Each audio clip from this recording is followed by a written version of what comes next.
पाशं सिरिपुरवन्दिनी पाशं सिरिपुरवन्दिनी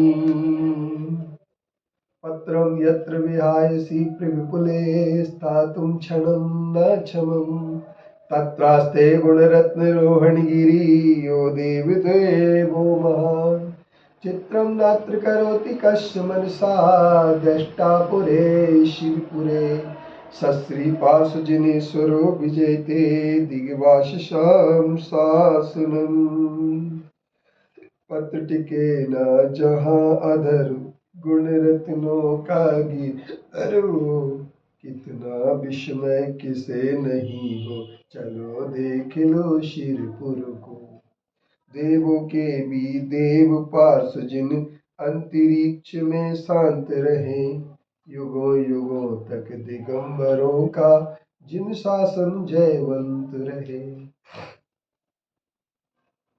जो जहां पर रहता है वहीं पर वह रति करने लगता है, रमण करने लगता है और वहीं से वह दूसरी कहीं जगह जाना नहीं चाहता है। यह जीव की अपनी विशेषता है।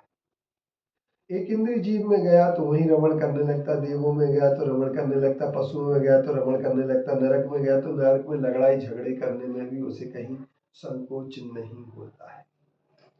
विचारणीय बात यह कसाय के उदय से बहुत सारे लोग ऐसे तीव्र परिणामों से जुड़ जाते हैं कि वे आपस में लड़ने में भी कोई परहेज नहीं करते और न लड़ने में न लड़वाने में। लेकिन ये कसाय की परिणति कितनी खराब होती है इस बात के लिए बहुत सारे लोग जानते हैं। कसाय के परिणामों के कारण से जीव यह अच्छे सच्चे तथ्यों को भी झुठलाने की कोशिश करता है। अब हमें ये देखना ये है कि हमारे पास कौन से ऐसे आदमी हैं जो आदमी हमारे लिए क्या कर सकते हैं, इस पर हमें विचार करना है। तो आज हम आप लोगों के लिए एक बहुत अच्छा तथ्य बताना चाहते हैं। दिगंबर जैन प्रतिमाओं में आप लोगों को ऐसा लगेगा कि दिगंबर जैन प्रतिमाएं कब से प्रारंभ हुई हैं, पर इसके संदर्भ में मैं एक तथ्य आपके लिए सामने दे देता हूं। जिस तथ्य में आपके लिए बड़ा अच्छा लगेगा वह तथ्य यह है कि दिगंबर एक सप्त मार्ग है और यह बात भी बहुत अच्छी है कि मोक्ष की प्राप्ति नग्न हुए बिना नहीं हो सकती है। एक अकाट्य तथ्य है क्योंकि महावीर ने अपरिग्रह का सिद्धांत ही मान्य किया है, जिस अपरिग्रह के सिद्धांत को सारे जैन मानते हैं। अब उस अपरिग्रह के सिद्धांत में छल कपट करके कोई व्यक्ति यदि अपने बात को मान्य कराना चाहे तो यह कोई अपनी अपनी ढपली और अपना अपना राग तो हो सकता है, परंतु सत्य का उद्घाटन नहीं हो सकता है। अब बात हमारे सामने ये आती है कि कुछ लोगों ने एक जीवंत महावीर की कल्पना की है, लेकिन कल्पशास्त्र में कल्पसूत्र में इसका कोई उल्लेख नहीं है।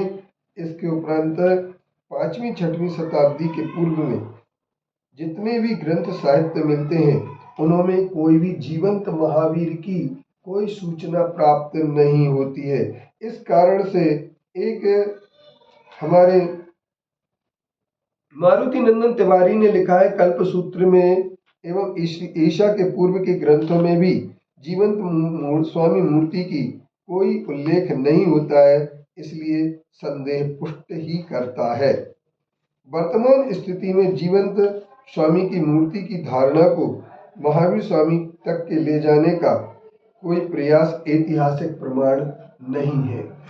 अब ये श्वेतांबर लोगों ने भगवान जीवंत स्वामी महावीर की मूर्ति बनाने की कोशिश की, जिस पर मुकुट लगाते हैं, कहीं लगाते हैं, वो लगाते हैं, लेकिन मारुति नंदन तिवारी ने अपनी पुस्तक जैन प्रतिमा विज्ञान के पृष्ठ नंबर 16 पर यह आप देख सकते हैं। अब इसके बाद बात यह आती है कि सिंधु घाटी की सभ्यता में भी हमें एक ऐसी सील प्राप्त हुई जिसमें नग्न कायोत्सर्ग मुद्रा है।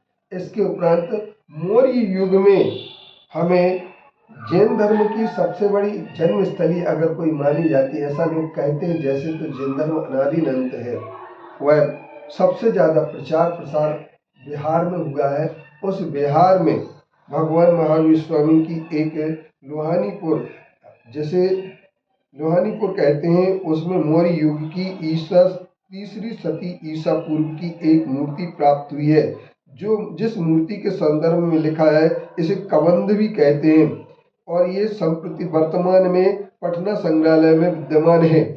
और ये मूर्ति को कबंध कहते हैं या मूर्ति कहते हैं।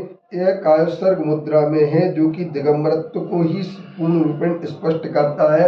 इसलिए यह सिद्ध होता है कि दिगंबर मूर्ति ईसा के पूर्व 3री शताब्दी अर्थात आज से 2500 साल पहले तक दिगंबर मूर्ति 2300 साल पहले दिगंबर मूर्ति थी। और इस दिगंबर मूर्ति के साथ साथ अगर सिंधु सभ्यता की भी वह एक सील जो कायस्वर्ग मुद्रा में वह भी सिद्ध कर देती है कि दिगंबर मूर्ति परंपरा मौर्य से पूर्व में भी थी। और राजा नंदवंशी राजा ने एल राजा महामेघवाहन राजा एल ने उनसे पार्श्वनाथ की मूर्ति, जो कि कभी नंद लोग अपने साम्राज्य के प्रभाव से ले गए थे, उसे वापस ला करके उदयगिरी खंडगिरी में स्थापित किया। और उदयगिरी खंडगिरी के शिलालेख की में दिगंबरत्व का स्वरूप पूर्ण रूपेण स्पष्ट है। इस पर हमें विचार करना चाहिए। तो हमें सत्य को स्वीकार करने के लिए यह बात करना चाहिए, जहाँ हम रमते हैं, अगर हम श्वेतांबर में पैदा हो जाते हैं तो अपने आप को श्वेतांबर ही मानने लगते हैं, हम सत्य जानने की कोशिश नहीं करते हैं। अगर हम मुसलमान में पैदा हो जाए तो हम इस्लाम को ही सबसे अच्छा कहेंगे, ईसाई में पैदा हो जाएंगे तो ईसाई को कहेंगे। तो आचार्य पूज्यपाद जी ने जो कहा है, यो यत्र निवासन नास्ते स तत्र कुरुते रतिम, जो जहाँ जन्म ले लेता है वह जन्म से जैन नहीं बनना चाहिए, अपितु अनुसंधान करके ही हमें धर्म को अपनाना चाहिए, जिससे कि हम अंधविश्वासों से बच सकें और मोह का अंत करके हम मोक्ष की प्राप्ति में सफल हो सकें।